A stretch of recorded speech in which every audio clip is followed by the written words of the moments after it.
Hello, Ldrv 498. This is Professor Whitman with some tips for putting together a really well thought out professional presentation for this class, and also tips that you can use at work or any other time you might be called upon to give a presentation. So very quickly, what we're going to cover in this video, I'm going to go over what your final presentation in this class should include, must include to get full credit, the grading rubric, outlining your presentation, how to make sure that it's well organized and thoughtful and clear. Finally, we will go over design rules, that's in quotations for a reason, and I'll talk about that in a minute, and design concepts, and then finally some slide resources to help you develop a really good presentation that is, clean and professional and really kind of stands out. So next slide. Your presentation, these are the three things that you have to take care of with your presentation. You need to provide a high-level summary of your project, the who, what, when, where, why, maybe the how. We haven't really gotten into the execution phase of our presentations, but you can kind of discuss what how you've hit upon your project, why you selected it, and what you learned from it. You have to provide 2 examples of how you applied your organizational leadership learning to your project. And finally, presentations can be no more than 10 minutes in length, and that includes time for questions. We just have a number of students in class, and we'll run, a 4-hour-long class if we have really, really long presentations. So 10 minutes in length, no more than that, and points will be deducted if you go over that. So it's critical that you practice before you give your presentation. Here's the grading rubric. This can also be found in checklist 16, and there's also a link here in the video that you can see there. But this is what I'm going to be using to grade your presentations. Presentations are worth 15 points, and like I said, I will be using this evaluation rubric. It's also linked in checklist 16, so don't feel like you need to jot this down very quickly. So, what does that mean? Where do we go from there? Let's start outlining your presentation. After you've finished your paper, you may want to start then, or you may want to be thinking about it as you're drafting that paper. So content before design. Always think about what you're going to be saying before you start thinking about how you can put it into a slide deck. So what do you want your audience to know, to do, to understand, agree to? Some of this is just general language for presentations out in the world, but for your Ldrv 498 class, content before design means addressing those 3 content areas that I just described, and you just want your audience to know what it is you did, why you picked it, what you learned from it, and kind of what the next steps are. So know your audience. What do they know and expect? Well, in 498, it's safe to assume that your classmates don't know much about your project, and you shouldn't even assume that I, as your instructor, know a lot about it. Just go into it like you are the subject matter expert on this project. So please outline it from there. Explain to us in baby steps what it is, what you were trying to accomplish. The bullet points of will they be resistant, how much do they trust you, that's more for general presentations. Like, for example, you may be called upon to give a presentation at work to convince a department to do something that they may not want to do. That would be a resistant audience. And in that case, how much they trust you, how much credibility you have with them would really matter. Going into this presentation, you have credibility as a student in this class, and I don't think your classmates are going to be resistant to your message. We're all in the same boat, listening and learning, and so I don't think you really need to worry about that. But those bullets are on there as kind of a guide for presentations in general. Here we have what I like to refer to as a sticky outline. Some folks find it helpful to use sticky notes with different topics listed on them to outline their topics within their presentation. And then if things need to be moved around for flow, you can easily do that by moving the sticky notes around. This is just an example of that. So these are the areas that you need to include in your presentation. So an introduction, introduce yourself. Again, don't make the assumption everybody knows who you are. Tell them what you're going to be talking about and what you're going to conclude with. What are the outcomes? What will they be getting out of the presentation? And then you go into your topics. Topics, you have the benefit of having you will have developed a written deliverable prior to doing your presentation. And that written deliverable has going to be in memo format, much like all your assignments, meaning it's going to have subheads. Subheads are wonderful. They're wonderful for your reader. They help separate and organize your content, make it easier to follow. And then if you have to do a presentation, as you do in this class, you can easily take those subheads and put them in your presentation. And those become the different topic areas. Now, with the topic 1, 2, and 3, with the supporting info, basically the items down below in the teal and the pink colors, those are going to be the things that you talk about. You're not going to put all of that on the slide. The one thing that is my absolute pet peeve is I hate it when people read giant chunks of text to me from a slide. It's boring. It sounds very robotic. It is just not an engaging way to give a presentation.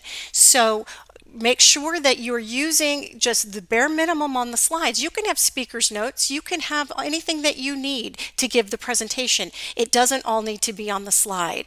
The slides should not be a standalone document to your presentation. In other words, the presentation should need you to make it come fully alive. So focus on the top yellow, those will be your subheads from your paper, and then you can tell us in your words the subheads, the point 1, the point 2, for topic 1, and so on. And then finally your conclusion, where you recap the main points, you ask for questions, and you offer your contact information. Again, the contact information can be on a slide, but everything else you should make that verbal. Don't read things to your audience. Here we have design rules, and you'll notice that it is in quotation marks. And that's because there's no hard and fast design rules. There's some general guidelines that we follow to make sure that our presentations are well put together and clear and well organized, but for every rule there's an exception. So things get changed depending on the nature of the presentation that you're giving. So this design rule, the 30-20-10 rule, means 30-point font on your slides. That's if you're giving a presentation to maybe a large auditorium. 20 minutes max. Again, that's one of the areas where things are slippy slidey because it depends on the presentation you're giving. So I think a good rule of thumb is no more than 20 minutes, but for the purposes of this class, we're doing 10 minutes max. And presentations you give at work, 20 minutes is a really long time. So in a lot of cases, you will see shorter presentations. And then finally, 10 slides. You don't want to have a ton of slides. Again, these are suggestions, but it's really highly dependent on the nature of the presentation you're giving. You may find that you need to have 10 or more slides, but you shouldn't have thousands, is what this slide's trying to get at. And also, as far as the 30-point font goes, that is a general rule of thumb, usually meant for face-to-face presentations. Since we are in a Zoom classroom for our presentations, you can use a smaller font just as long as it's clear and we can read it and follow along as you're speaking to us. That would be perfect. Another slide design rule that we see is the 7x7 rule, which that means no more than 7 lines per slide and no more than 7 words per line. Now, this doesn't mean that you should have 7 lines on every slide with 7 words in them. That's still pretty busy, actually. It's just trying to get you to think in terms of word economy. You don't want to have your slides just be all words. It's too text heavy. And if you have something that is really that involved that you want your audience to see, in that event, a handout would be better than to have something with a lot of text crammed into a very small slide. Remember, your slide should be kind of just the outline, and then you, as the speaker, fill in the details. So that's what the 7x7 rule is getting at. Next, I'm going to cover some basic design concepts. They're referred to as contrast, repetition, alignment, and proximity. And these all refer to the different elements on each slide that you have. And it's also in shorthand known as CRAP. And while it's funny, it is actually a very useful way to remember how to keep your slide design clean and professional and actually, really memorable in a good way. So the first thing we want to do is define contrast, repetition, alignment, and proximity. Contrast means highlighting a very particular element, something that you want your audience to take away from your presentation. So graphically, you can highlight that by making it a little different. If you want to align things. You want to make sure that your presentation, everything is very much aligned. You don't want it to look like a crazy quilt of different stuff on the slide. I have seen students use all different kinds of fonts and just different alignments, and it looks very messy. It's very hard to follow what they're trying to say because you're so busy trying to decipher the slide. You really aren't listening at that point. So you want to make sure that everything is aligned well. You don't want to make it look like a ransom note, so don't use a bunch of different fonts. You want to group things that are like one another, proximity. And then I also said repetition of theme. So you don't want every single slide within your slide deck to be looking different. You'll notice the slide template that I'm using here, it has a very clear and consistent theme, and it's actually a very minimal theme. So that's one of the things that we use for crap. So the reason for contrast is you create energy, you create contrast between colors, between sizes, and it creates interest. It actually draws your eye in. If you'll notice back with that graphic I had up just a couple seconds ago, the one pink bubble really stood out from the rest because it was different. So the different ways you can do contrast, as I said, you can use different text fonts, but again, I caution you with that. Just make sure you don't use more than 2 or 3 fonts throughout your entire presentation, and that you use them consistently either as body text or subhead text, title text. Positioning, you can group things. I think this is a concept that's easier to see in practice. So we're going to look here. So here's some contrast. You can see this. It definitely is very contrasted. And I've had students go both ways on this. Is this good or is it bad? And, really, I feel like it is bad because the red and blue combination at the top, it hurts your eyes and it makes it difficult to see. So I would be conscious of that as you're designing slides to make sure that you're using good contrast. Here's another one. So here we've got 4 different samples of the same ad, or same flyer rather. Which one do you think stands out the most? Really the best one, in my opinion, is this one in the upper left, because it shows you can read all the text and the colors are not hurting my eyes. The 2 on the right, things are getting lost in the grayscale and in the different use of colors. But the 2 on the left, even the bottom one, even though it's in grayscale, it's still very clear and you can see it. So you can see how the contrast helps here. In that upper left, you've got the green and those blue starbursts that really pull you in, but it's not taking away from the design or what you're trying to convey with it. So repetition, again, it's to create a unity, a consistency. You'll notice whenever you see like a magazine, there's a consistency of graphic design, and that's what we're talking about here, also referred to as style sheets. You'll notice that I've used the same fonts throughout this presentation, for the same fonts for the titles, the same fonts for the body. That's very deliberate, so it all looks like it goes together. So you're reusing those similar elements. So for example here, this isn't a slide as much as it's a brochure, but you can see that there's a unity throughout each one of these panels. You can see that the same fonts, same kind of titles up at the top, and the color scheme throughout. So this is a graphic design theme, and it really ties the whole thing together and elevates the whole thing. It looks very professional and clean, and this is where repetition is handy.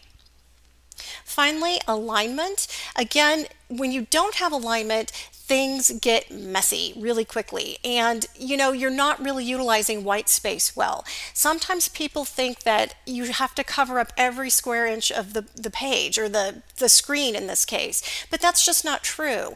White space can be very powerful, and the eye needs a break, so you don't want to have something going on everywhere. And this is where designers will use what's known as a grid. So you kind of align things out, and I'll show you what I mean by that. So here you can see it's a grid. Everything is aligned perfectly through the centers up at the top or at the bottom. You can see that they're aligned at the bottom. And if you're using a slide tool like PowerPoint, there are alignment features in there that will automatically align things based on whether you want them aligned on the right or the left or the centers. It'll even align these spaces in between objects so that they're even. And it's a very easy, handy tool to use, and it makes it where you don't really have to think too much about it. Proximity, again, you want to group like things. You can clarify the relationship of elements visually very quickly so that you don't have to put a lot of words to it. The eye will tell you based on the slide. So one thing you can do with your slides is to squint at them and you determine where does your eye go first, or you can even ask somebody.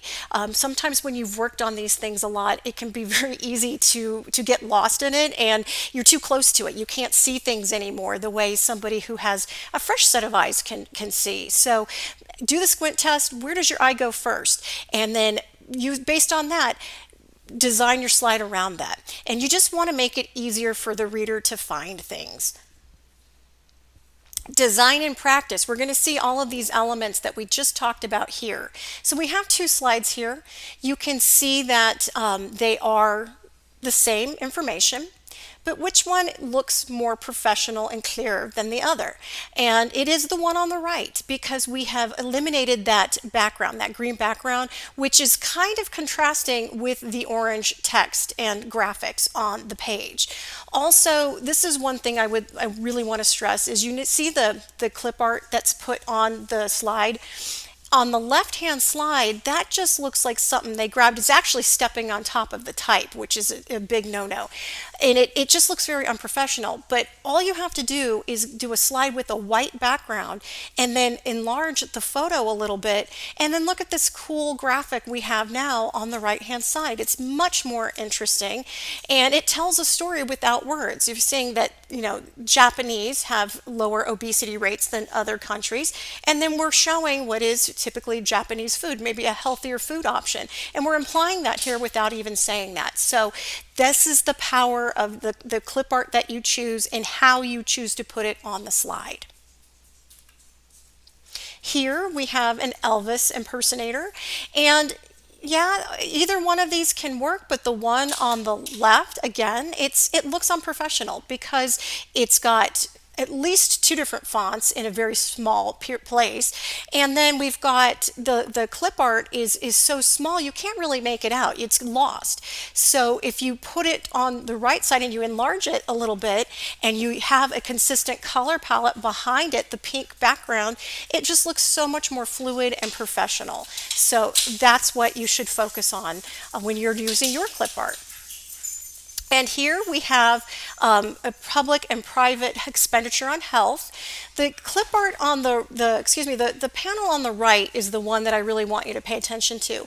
And the reason why this isn't working on the left is because there's so much data there. It's so difficult to read. I can't even read what's at the bottom here. And this is one of those situations where if it's really important for your audience to have that information, make it a handout or email it to them after the fact. This is just crazy making over here on the left, and what will happen is your readers, your viewers will be paying so much attention to trying to decipher that slide, they're not going to hear your words. And your presentation really is about you and your words describing your project. It isn't about us reading your slides, it's about us hearing from you about your project. Over here on the right, you can see that we've narrowed it down. We've got very clear differentiation between the different countries. We've highlighted only a handful of them, and it's just a lot clearer and easier on the eyes. And so what happens when you're presenting a slide like this, you've limited the data, and then you can talk to each of those points, each of those 6 countries that are listed on there, rather than trying to decipher the one on the left. And your readers will go along with you. Your viewers will listen to you as you're going through the slide on the right, whereas the slide on the left, like I said, they're going to be too busy trying to decipher it. That, in a nutshell, is design and practice. Finally, I wanted to go over some design resources with you. There's Canva, Slides Go, Slide Members, and Beautiful AI. These are all things that I use all the time. In fact, I got this slide deck template from Canva. They have free and paid. What's nice about Canva is you can buy one or two things for a few dollars. You don't have to have a subscription. But bear in mind, you are not required to buy anything for this presentation for this class. I'm just offering this up to you as a resource. These are listed with their full web addresses in checklist 10 and also in checklist 16. So you can jump to those checklists to get all of these resources available to you. And now I put the slide decks as well as some free high-res imagery, because high-res imagery is really what makes or breaks a presentation. And so I will get to some additional resources in 1 second. So free editable illustrations or story set. Flat Icon helps you come up with free customizable icons that you can then insert in presentations. These stars are some of those that I downloaded and colored. And then Free Pick, vectors, photos, and Photoshop files.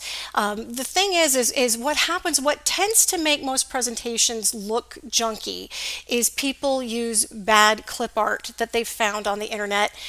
They'll do a quick Google search, find something that's low res, it looks terrible, and they'll throw that in their presentation. You don't need to do that. As I said, there's all of these many different resources. So here's Pexels, Unsplash, and Splitshire.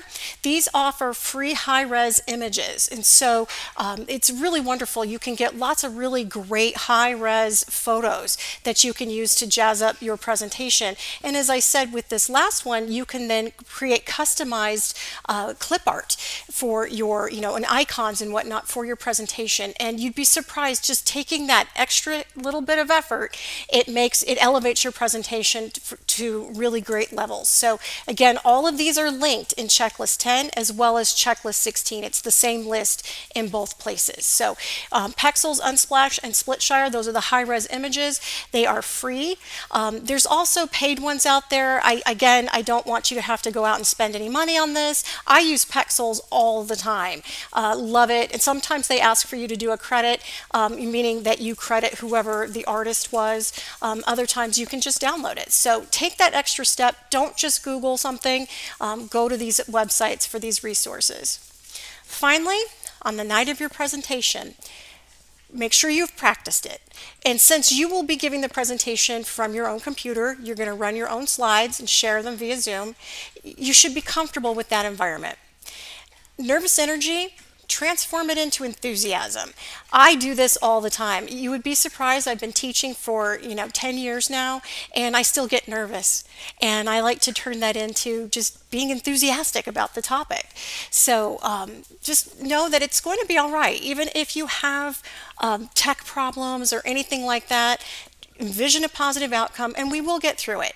And if everything that possibly could go wrong goes wrong, we will still get through it, and you will be okay.